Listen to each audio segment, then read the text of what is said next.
प्यारे विद्यार्थियों good morning. अज असी रिलेशनस बारे सीखांगे। आओ शुरू करिए। सब तो पहला रिलेशन की डेफिनेशन है a relation R from a non empty set A to a non empty set B. दो सैट है ए और बी।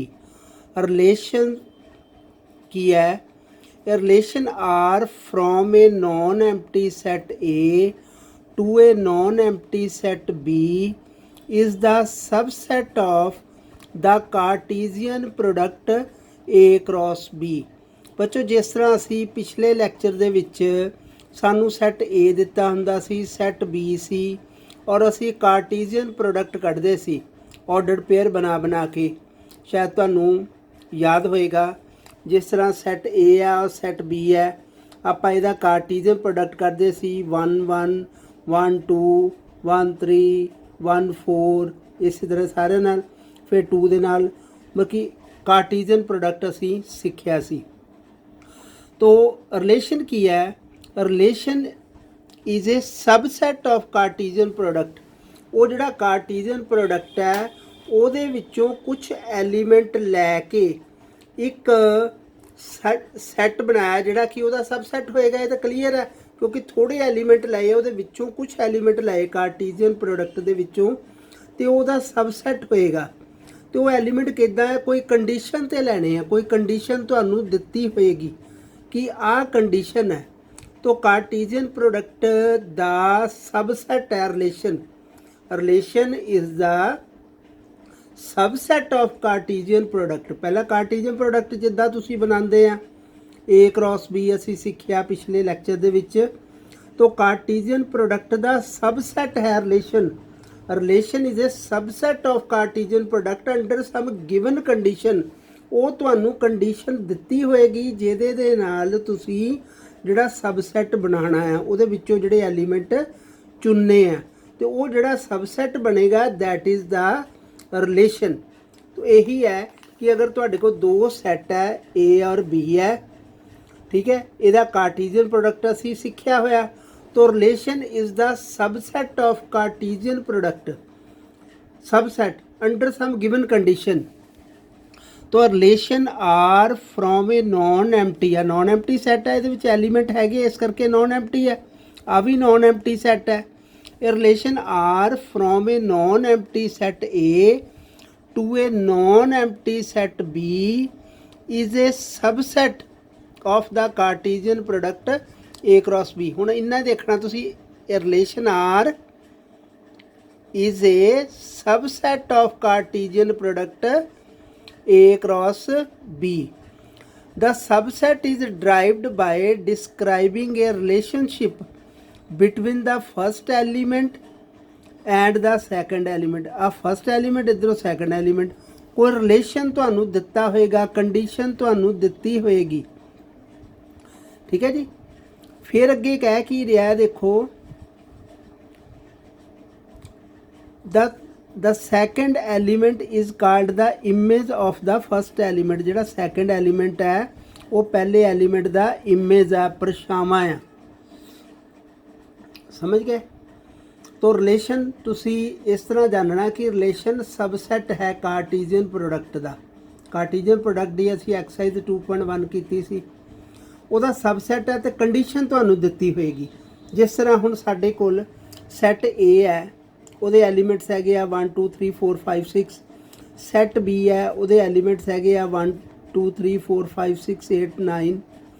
ਜਿਹਦਾ ਅਸੀਂ ਇਹਦਾ कार्टीजियन प्रोडक्ट ਕੱਢੀਏ तो साढ़े को देखो किन्ने एलीमेंट्स बन गए। कल मैं सीखिया सी कि ए क्रॉस बी के जोड़े एलीमेंट्स हैगे आ वो जिन्ने एदे आ ते जिन्ने एदे आ उन्होंने मल्टीप्लाई करके बनने आ। 6 एदे ते 9 54 एलीमेंट्स बन गए ए क्रॉस बी दे। उन्हां दे विचों कुछ चुनवें कंडीशन दे नाल जिहड़े असीं लैणे आ वो एक रिलेशन बनेगा। रिलेशन एक सबसैट बनिया उस कार्टीजियन प्रोडक्ट का अंडर सम गिवन कंडीशन। हुण इत्थे कंडीशन किहड़ी आ, कहंदा लैणे तां वो एलीमेंट है, एक्स एचो लैना तो वाई एचो लैना। ਲੈਣੇ किस तरह कि ਜਿਹੜਾ y है ना x ਦਾ 3 टाइम्स ਹੋਵੇ x ਦਾ 3 टाइम्स मीनस x ਨੂੰ 1 ਭਰੋਗੇ ਤੇ y ਕਿੰਨਾ ਆ ਗਿਆ 3 x ਨੂੰ 2 ਭਰੋਗੇ ਤੇ y ਕਿੰਨਾ ਆ ਗਿਆ 6 3 2 ਦਾ 6 x ਨੂੰ 3 ਭਰੋਗੇ ਤੇ y ਕਿੰਨਾ ਆ ਗਿਆ 9 x ਨੂੰ 4 ਭਰੋਗੇ ਤੇ y ਕਿੰਨਾ ਆ ਗਿਆ 12 ਉਹ ਤਾਂ 12 ਇਹਦੇ ਵਿੱਚ ਹੈ ਨਹੀਂ बीच ਇਸ ਕਰਕੇ ਅਸੀਂ ਲੈਣੇ ਨਹੀਂ बस इत्थे तक ही है। तो ये रिलेशन बन गया देखो रिलेशन बनया अंडर सम गिवन कंडीशन की सी y is equal to 3x जोड़ा y है जोड़ा पिछला एलीमेंट है वो अगले का 3 टाइम्स है तिगुना है ठीक है। तो ये जोड़ा है साडे कोल एक रिलेशन बन गया तो हुण सानू जोड़ा है the set of all first elements of the ordered pair in relation आ कहना जोड़ा रिलेशन बनाए आ ये ऑर्डर्ड पेयर जोड़े आ बने आ इन्हां दे जोड़े पहले एलीमेंट्स है ना जोड़े अगले आ उन्हां नूं असीं की कहने आ डोमेन ऑफ द रिलेशन।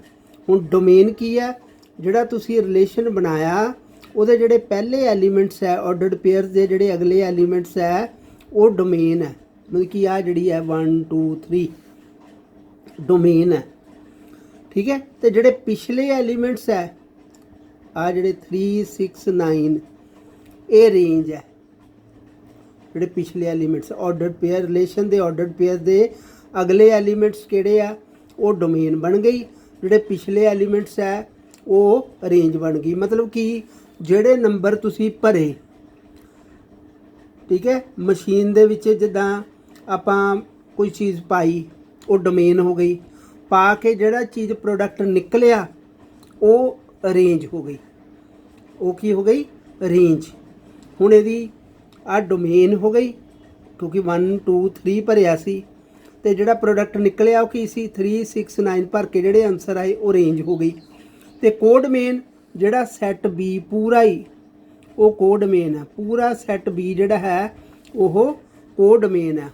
हुण तुहानूं मैं ये दस्सिया डोमेन रेंज कोड मेन ये सारी गल जिहड़ी है तुहानूं मैं क्लीयर कीती है। डोमेन सब तो पहला असीं सिक्ख्या रिलेशन की है रिलेशन याद रखना इज़ ए सबसैट छोटा set is a subset of the Cartesian product जिहड़ा असीं सिक्ख्या सीगा ਉਹਦਾ सबसैट है अंडर सम गिवन कंडीशन तुहानूं दित्ती होएगी जिद्दां इत्थे condition y is equal to 3x है मतलब कि इत्थे y is equal to 2x भी कह सकदा सी फिर 2 दे नाल मल्टीप्लाई करी जानी सी values y is equal to x भी कह सकदा सी y इज इक्वल टू कि x1 भरोगे y1 x2 भरोगे y2 x3 1 1 2 2 3 3 4 4 condition तुहानूं दित्ती होएगी।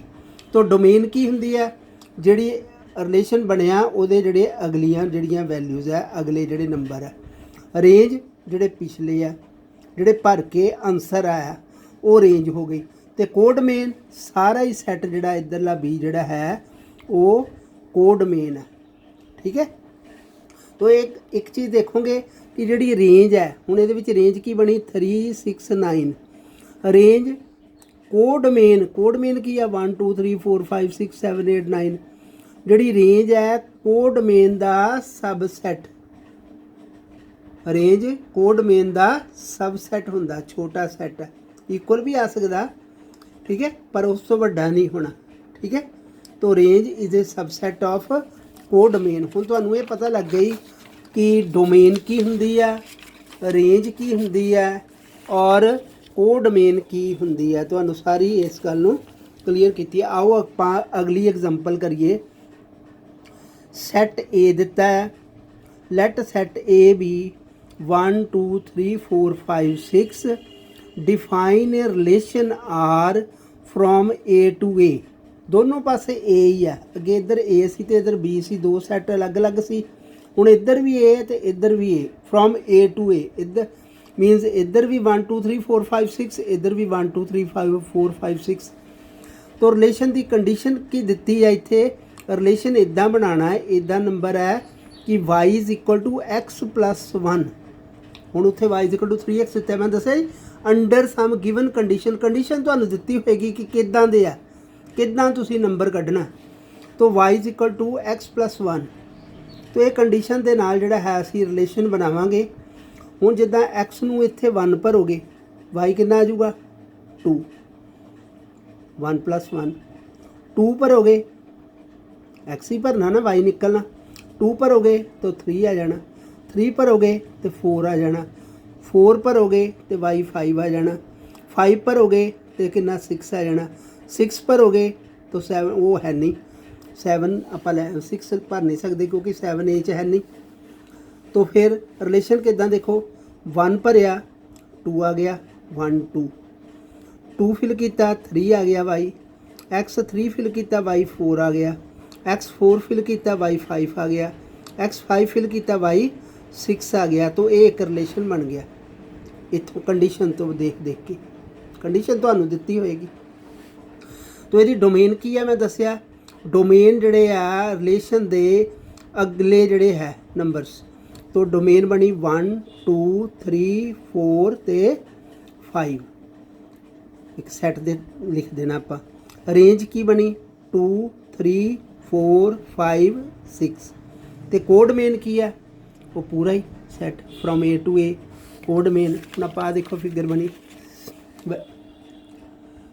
ए सैट सी 1 2 3 4 5 6, ए भी 1 2 3 4 5 6, ए टू ए असी बनाना सी एक रिलेशन, और रिलेशन की दी सी condition y is equal to x + 1, 1 भर के 2 आया, 2 भरिया 3 आया, 3 भरिया 4 आया, 4 भरिया 5 भरिया 6 आ गया।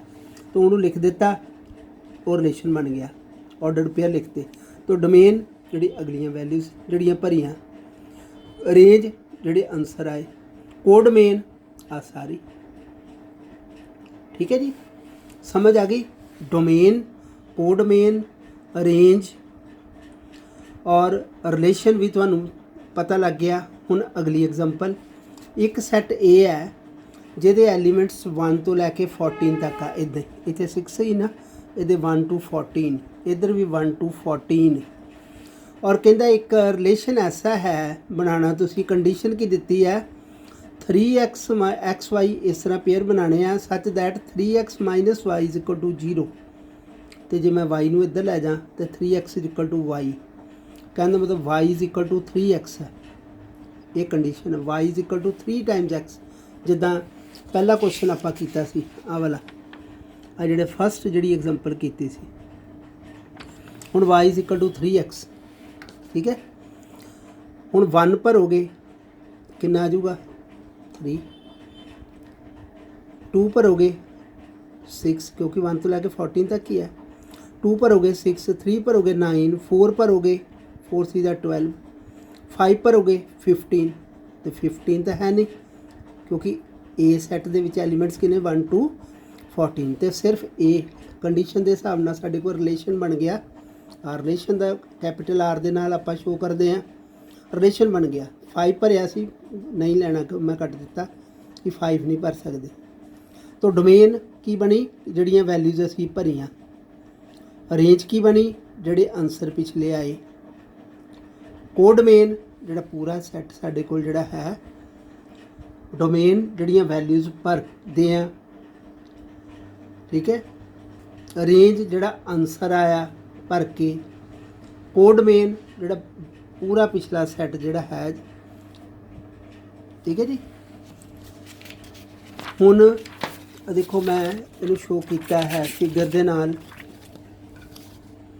देखो 1 to 14, इधर भी 1 to 14, तो रिलेशन कंडीशन दी सी y is equal to 3x, x1 तो y 3, x2 तो y 6, 3 9 4 12, तो 5 भरांगे तो 15 इधर है नहीं, तो डोमेन की बनी 1 2 3 4, वो सैट दे विच लिख देना आपां करली ब्रैकेट्स, तो रेंज की बनी 3 6 9 12, कोड मेन की आ सारी 1 2 लैके 1 to 14, ठीक है बच्चों। तो विद्यार्थियों अज आपां जिहड़ा है तुहानूं रिलेशनस बारे दस्सिया कि relation is a subset of Cartesian product. Cartesian product असीं सिੱਖਿਆ ਸੀ ए क्रॉस बी किद्दां कड्ढना। Relation is a subset of Cartesian product under some given conditions. Condition तुहानूं अलग अलग दित्तियां होणगीਆਂ, कई बार दिता होगा y इक्वल टू 2x, कई बार y इक्वल टू x+1, कई बार y equal to x+2, y equal to 3x। x ਦੀਆਂ ਵੈਲਿਊਜ਼ ਭਰ ਕੇ y ਕੱਢਦੇ ਜਾਓ ਤੇ ਰਿਲੇਸ਼ਨ ਇੱਕ ਤਿਆਰ ਹੋ ਗਿਆ। ਜਿਹੜੀਆਂ ਰਿਲੇਸ਼ਨ ਦੀ ਜਿਹੜੀ ਅਗਲੀ ਆਰਡਰਡ ਪੇਅਰ ਦੇ ਜਿਹੜੀਆਂ ਅਗਲੀਆਂ ਵੈਲਿਊਜ਼ ਹੈਗੀਆਂ ਉਹ ਡੋਮੇਨ ਹੈ, ਪਿਛਲੀਆਂ ਰੇਂਜ ਹੈ। तो को डोमेन जोड़ा है वो जोड़ा सारा सैट जोड़ा है ए या बी इधर जोड़ा हैगा वो होएगा। तो मैनू आस है कि तुहानू ये सारी चीज़ समझ आ गई होएगी। इस तो अगले क्वेश्चन असी अगले लैक्चर दे विच करांगे। Thank you.